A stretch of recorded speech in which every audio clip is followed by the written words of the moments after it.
And welcome everyone to the Durable Medical Equipment and Medical Supplies presentation under the Emergency Readiness series. My name is Marley Sade, I'm your project manager, and today we have Susan McCrabb from New Motion talking to us about how we can replace our supplies in case of an emergency. Good morning, Susan. How are you doing today? Good morning. Great to be here. Thank you. Can you tell us a little bit about yourself before we get started? Of course. So my name again is Susan McCrabb, and I am the medical supply account manager for New Motion for the state of Ohio. And so I work with folks who oftentimes are new to needing catheters. And you may see me if I'm at DOT or I'm at Martha Morehouse or Ohio Health, helping folks with either coming up with a plan for starting to use catheters, or if they need to switch vendors, I help with the insurance verification, the paperwork, and also with what type of catheters and samples to get going with. So that's what I do every day. Oh, wonderful. Thank you. Before we get started, Jamie, do you mind giving us a little bit of Zoom etiquette before we get started? I'm repeating myself. Sure. So a couple of things to note. Attendees will be muted during this webinar. You can use the chat feature in Zoom to post questions and communicate with the host. If you prefer to voice a question, please use the raise hand feature and you will be unmuted. This webinar is being recorded and we will post an archive of the webinar on our YouTube channel. The link will be shared via email along with the slide deck and any resource pages from the speaker. To view the slide deck and panelists side by side, please refer to the top control panel at the top of your screen. There is a drop list of settings. Click on side by side mode to see the speakers and slides simultaneously. If you need captioning, please access via the closed captioning Zoom menu option. Thank you so much. Susan, please take it away. Okay, so today, what my goal is to do is to go over some ideas of how to prepare in case of a natural disaster or emergency. And what I recommend doing is taking notes. I think that often jotting things down helps us remember and recall better. And then you'll have these notes to look at later on. So the first slide that we're going to look at, we're going to start with the medical supply portion. So I'm going to talk about two parts. Number one, I'm going to talk about med supplies and what to do. And then we're going to open up for questions. Then I'm going to move into wheelchair and speak to that. And then we'll open up for questions after that. So it's going to be into two parts. So get your pens and paper ready and jot down some of these notes on the slide about med supplies. Okay, so let's start with catheters. The fear is real because folks who use catheters need catheters. So it's not an optional item. It's something you have to be healthy, survive. So the really number one thing to do, the absolute number one thing to do with as far as catheters go, is to have an extra 14-day supply, okay? Actually, I skipped to the second point because I think it should be the first point. I should have made it number one. Having an extra supply and this would actually go for not even natural disasters, really for anything. And probably many of you have run out or gotten so low that, you know, the anxiety kicks in and maybe it's a Saturday or Sunday and you're like, oh no. So when you add a natural disaster onto that, that just would emphasize the problem if you're running low and you can't get the supplies. So thinking ahead, I would say number one, write it down, is get a stash of extra catheters. Maybe they're not even the type of catheter that you prefer or that you use all the time, but that you have some type of extra catheters, samples on hand that you could use if necessary. Another really important idea to think about is if you're in a different location for an extended period of time. So let's say you're traveling to visit family, or you're lucky enough to get to go maybe down south if it's, during the winter. Consider having your supplier ship to that location so that you have your shipment there if you know you're going to be there for a while. We do that often when we have someone who is, because it's hard to travel with excessive supplies. So you can always have them shipped to another address, okay? The next point under the 14-day supply is think about if you are someone who cats on the toilet, what is a backup plan if you can't find a toilet? So let's say you're stuck somewhere because of a tornado or a hurricane, something is happening and you can't get to a toilet. What is the backup plan of where you will, where the urine will go? One thing that I really recommend is to either have longer catheters, or I think even better than that is extension tubing on hand. They're super cheap. They're like $1.99 to get extension tubing that connects to a catheter. And then you could use that catheter, the tubing, then to go into anything. It could go into a bucket, a milk jug, a 2-liter, a pop can, whatever. Probably not a pop can, actually. That wouldn't be large enough, but something that's large enough that could contain the urine.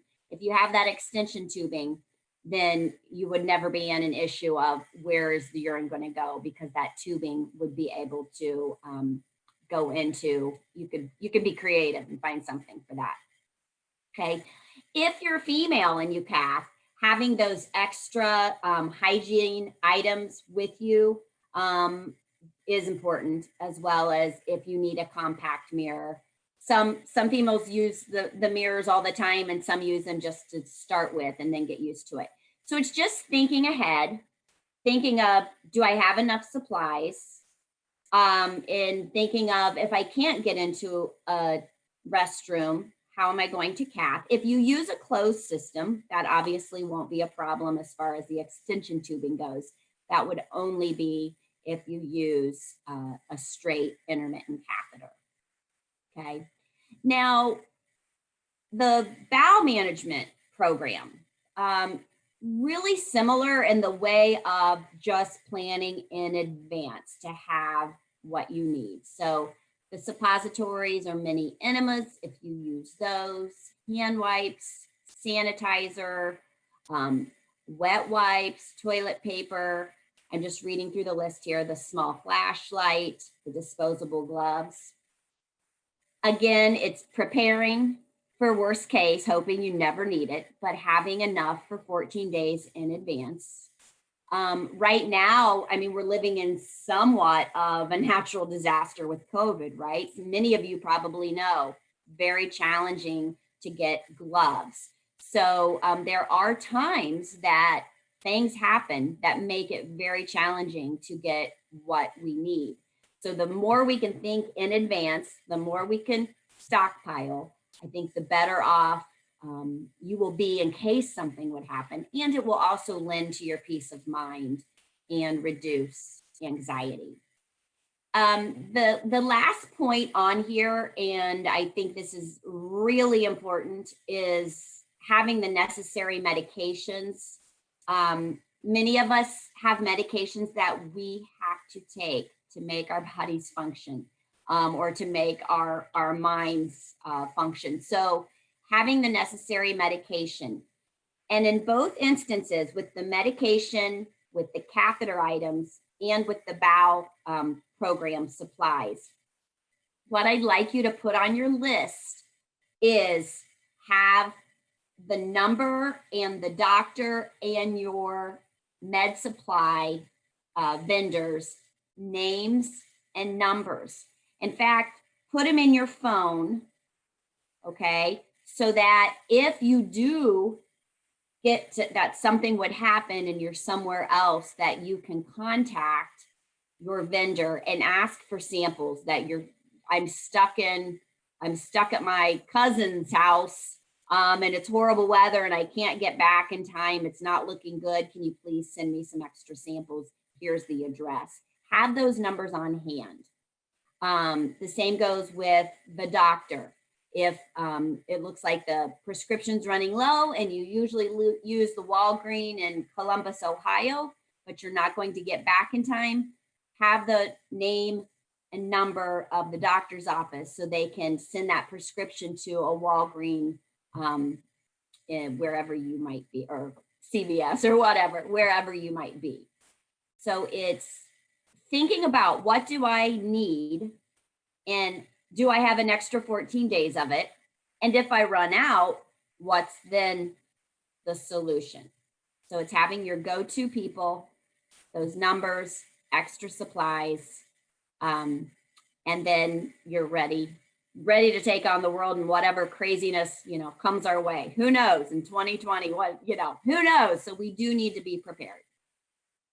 So what I want to do now is open it up for questions.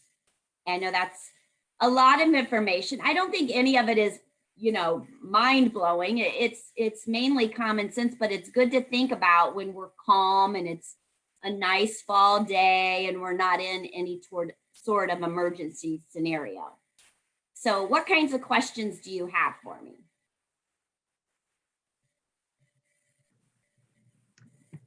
I have a question for you. Yes. Full disclosure, again, I am a person with a physical disability. I have a spinal cord injury, like you know, but I don't use catheters. Okay. However, if I'm ever evacuated and the shelter is not accessible, the bathroom situation is not accessible for me, I'm sort of out of luck. So how do I get my hands on some catheters in preparation for something like that? Call me. Fair enough. Call You me. are my supplier. Call me. So it's a great question. It's tricky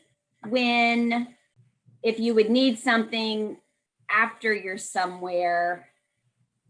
What I would say is definitely have your vendor's name, and I think it goes with that, your vendor's name and number, and also your doctor's name and number. And that would have to be an emergency FedEx, which would still be a 24-hour, the quickest we can get something to you if you're a far distance away would be, if we had to ship, would be 24 hours. So that's a tricky one. I will not lie. Do you have any of those supplies on hand just in case, Marley? Catheters? I do, only because I was given samples the last time I went to my urologist and I kept them. Yeah. So I think that's really good. And especially if you're traveling somewhere, it might be a great idea to take those with you. And actually, I did. I went on vacation and went to Virginia. And we stopped for restrooms once or twice, even though there are COVID restrictions. We had gloves, we had masks, we had everything. I went into a restroom and I turned around and left, and I was like, nope, not happening. Yeah. No way am I going in there. So I turned around and just left. Yes. And I was like, you know what? A lot of us are used to dehydrating ourselves sometimes as a solution, quick fix to a solution. Right. And that's what I did essentially. After I went into that bathroom and turned around, I was like, nope, I'm okay with dehydrating myself for now. Right. Which is a good short-term solution. Yeah. It's just not a long-term solution. Obviously, it's not good for your health to be dehydrated. Right. Yeah. But if it is hopefully an emergency would be a short-term scenario. So that would be, it's a way, which like you said, it's not good for your health, but in emergency situations, you have to do things that, you wouldn't normally do. So You do that's a have great to- question. So I would say carry with you extras and even items that you hope you never need to use, but just in case. And then also, please give me a call and I will do my very best to help you problem solve and figure out what you need to do. Much appreciated. Also, as an FYI, guys, it's hard to know when there's an emergency and you need to be evacuated into a shelter. It's hard to know where those shelters are until the emergency actually occurs. And that's when they'll identify a place for us to go. So planning ahead for those kinds of situations, like there might not be an accessible restroom for us. How many of us have gone to one business and we're told it's accessible only to be told to show up and find out it's not? So it could be the same in an evacuation scenario. So I don't use catheters, but I do have them for that situation. One of the things I also considered is a mat, like a yoga mat for all of us in case we need to stretch out. If those mattresses are not safe for us, a yoga mat could be a quick fix to, like, you know what I mean? A solution for It's a now. great solution. I love that. Yeah. So, we have a Yep, we have a comment. comment. Go ahead, Jamie. Julie stated, it might be good to pack a little backpack with emergency items just for this situation. Then you can grab the backpack already packed and leave. Yes. Fantastic. Agreed. I love it. I do too. And Julie, Yes. that's why a backpack is one of the items on our list of supplies that we're giving out to people as a go stay back. So you can put all your stuff in it and just take it and run when you need to, or put it in your car and take it and go when you need to. So The emergency backpack. Great. Yes. So everything we just discussed, put it all in a backpack that you don't use every day. You just know, and maybe even a bright colored one so it's easy to spot. And that's my go-to in case of emergency. And I also, yes, sorry, I didn't mean to cut you off. Everybody will be receiving one of these baggies, which is a fireproof, waterproof document bag, so that you can put all your medical information in it, your social security card, your financial information, mortgage, anything that you want to keep safe. So this is also something that you can throw in there, your medical information.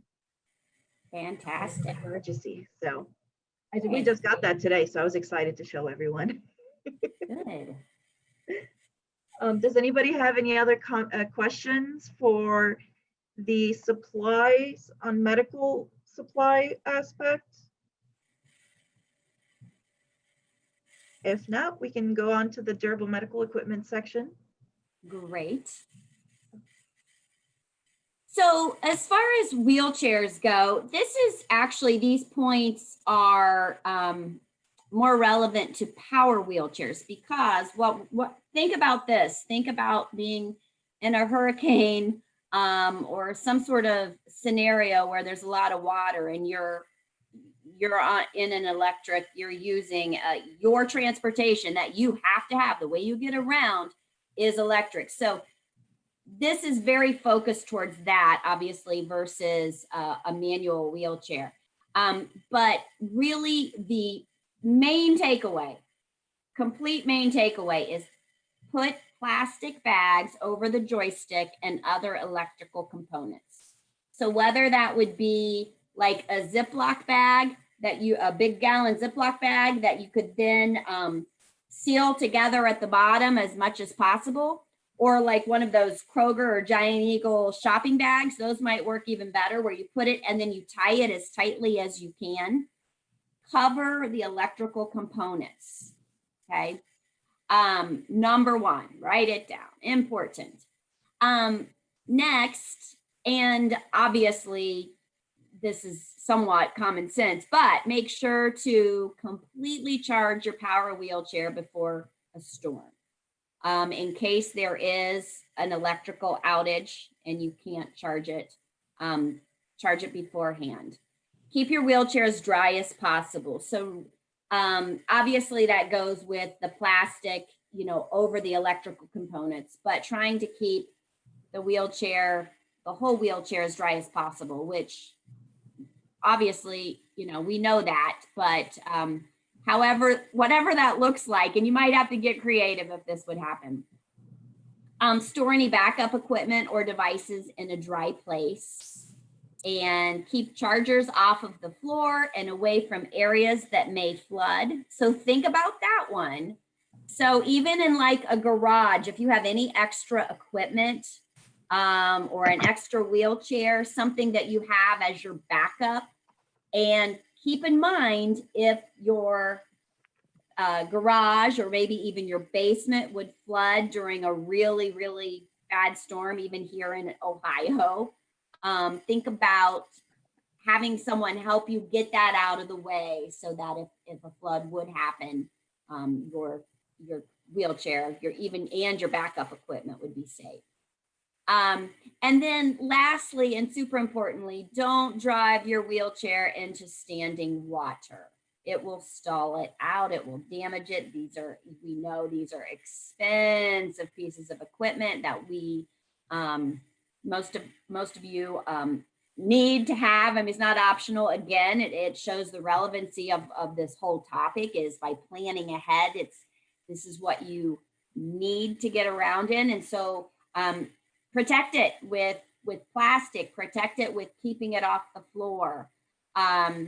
And I'm going to add, actually, I love that backpack idea so much. I think, and it's not on here, but I think you should also have, come up with a little service kit that you put together that you can repair your wheelchair and add that to the little bag.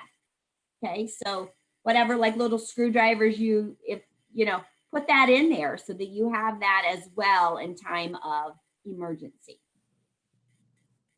Anybody have any questions on that or any insight or any other good tips? I think honestly, we learn the most as we, share ideas like the backpack idea. Are there any other ideas that you would like to share with the group? This is the perfect time, and let's keep them centered right now on wheelchair. So questions or comments or ideas? I have a question. Yes. Actually, can we get to a question from the audience on the medical supplies and then get back to the durable medical equipment, please? Of course. All right. Someone asked, where is everyone getting gloves right now? Great question. I personally am finding them in grocery stores or whatever store that I can find that has them. And if I see something, I pick it up and I go home with it. I've had a few friends donate a box or two of gloves because like you said, I ran out during the pandemic and I was running around anxious and nervous trying to find the gloves, and I did. But it took like about a week or two of me hunting something down. Mm-hmm. It's actually a huge challenge. So as a vendor, it's a huge challenge because we can't get them from like McKesson or Cardinal. They are depleted. And so it is a real issue for sure for many, many, many people. So I think that also an idea like a Walgreens or a CVS oftentimes have those and people don't think to look there. So keep that in mind as another option. Amazon, they're more expensive. They have really boosted the price on gloves, but it is a good resource too. And if you have Prime, you'll get it within 2 or 3 days. Yeah, excellent. If you have a membership, I have seen them at Sam's Club as well. Oh, good. Okay.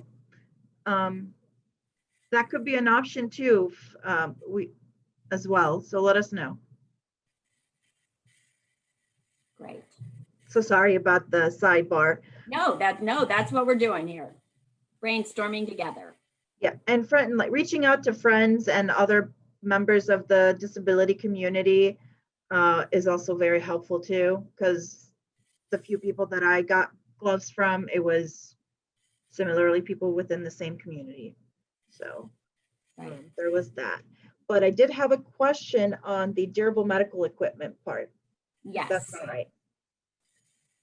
Those service kits that you're talking about, is that something that we generate or create for our wheelchair? Is that something a provider, an agency like yours has and we can purchase or have it purchased through insurance? Great question.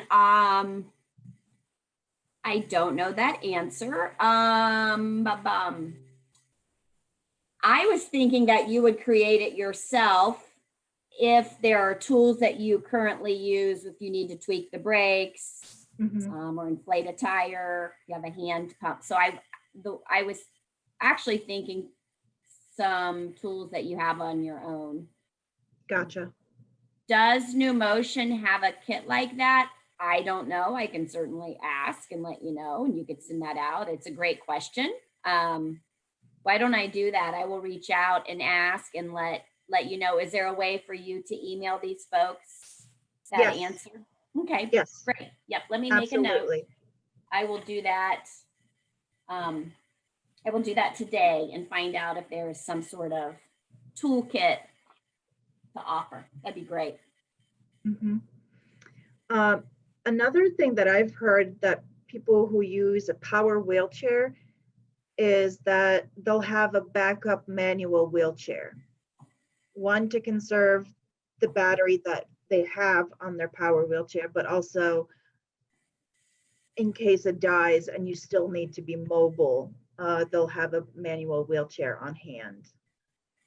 Yes. So that is something that I've heard a lot of people that are doing as well. Right. But I wanted to also know, would New Motion or any other providers, can it get approved to have backup material, backup supplies in case of an emergency? I do not believe that insurance will cover backup. So from everything that I've done with med supplies, it's so closely monitored by insurance. Frequency in a day, I don't think so. With med supplies, though, I do know that I send extra samples to folks to give them a little wiggle room. So the catheter part of it, I think you can ask whomever your vendor is. It's the bigger supplies. I don't think you're going to get it covered by insurance. Everything that I know after working in this field for a couple of years is that there's no backup payment. So that would have to be something that would be out of pocket, unfortunately. Yeah, that is unfortunate because when emergencies occur, it's prolonged for us. And the stress Right. of that is prolonged because we don't have the supplies or the wheelchair parts that we need to be able to keep ourselves safe and healthy in the crisis and then after the crisis. Right. Do you think that there's a way that we could advocate for some change in that area maybe?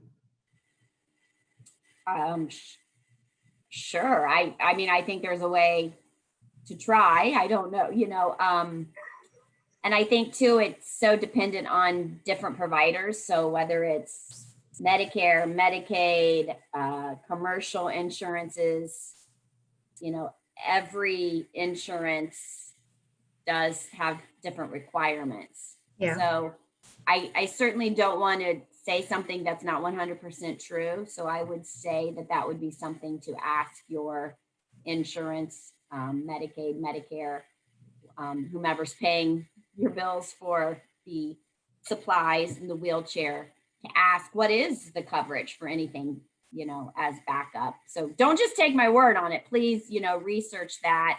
And there would be so many different payers. I don't know. We would have to do that individually. So But I don't know. to answer that question, I think it's just a personal, depends on which agency you're working with. I have a question. Okay. Let me pull up the video here. So I have I guess, assistive device. I have a scooter, and we struggle getting it in and out of the door. It's a ranch style house, but it's got that step up. And would I be able to get like a ramp or something small? I don't have a whole lot of space in my front door area. Is there something like a small ramp or something that I would be able to use for that? I don't even know if that's a coherent question. No, I understand your question. I know there are all different types of ramps. I don't think necessarily through New Motion that I know of. I know that we bought a metal ramp online, one that's we can transport for my husband from place to place. It folds up and we can transport it. It was an out of pocket, and it was several years ago. I don't remember honestly where we ordered it from. But I know that if you would Google portable ramps, the reason I say portable is that means they're smaller. So, portable are so that you can fold them up and move them around. And if you have the small space, I think that might be a good idea. Another thing that's out there that I know we did are these, they're like black rubber, and they're literally, you can get them in all different sizes. So ours is like the size of the threshold of the door, and it's its own little ramp that goes up. Does that make sense? Do you know what I'm talking about? I Like think rubber so. threshold. Yeah, I think that would work if it was just like a like flat, but the front door, there's like this step that's about this. Oh, so that wouldn't be enough. You would need more of a ramp than that that's just if there's like a lip, I guess. Mm-hmm. So Yeah, I've seen those. Yeah, which they are very handy. Here, there are portable 6-foot ramps. Mhm. See, that's too big. That's 6 too big. foot. Yeah, there's like, I can't even tell. I'm terrible with dimensions. Maybe a couple of feet, maybe 3 feet at the most. Oh, there's a 4. He said also there Okay. might be a 4-foot ramp. I think I just gotta Google because Smaller might be too steep. Right. That's true. Super insightful. Thank you. So you can have someone try to make one out of wood. I know my dad made some ramps out of wood for my husband so that when we go to their house, he just puts it on and then puts it off. And it's just for like a lip like that. But he made it. I mean, he's kind of crafty that way. If you know someone that could help you out. Pam put in the comments, Summit Racing has suitcase ramps in our area. I think they are $100 to $200. Oh.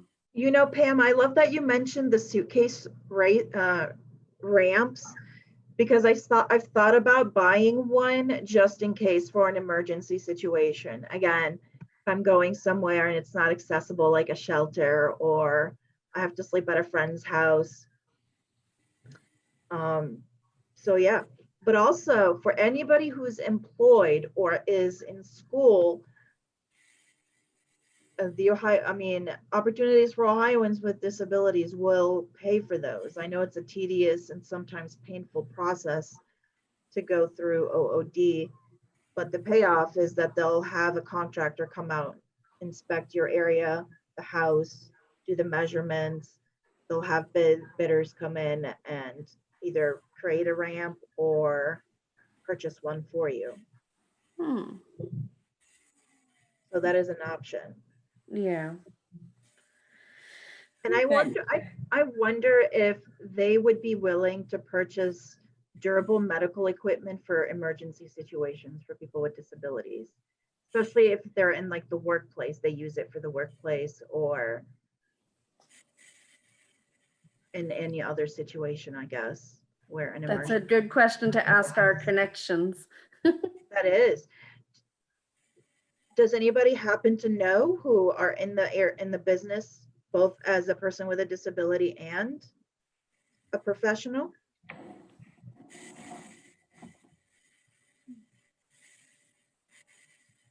I don't know.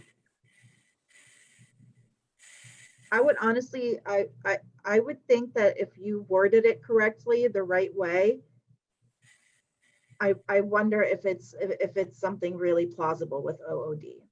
Mhm. Maybe. It's got to be worded the right way, but I believe that it could work Yeah.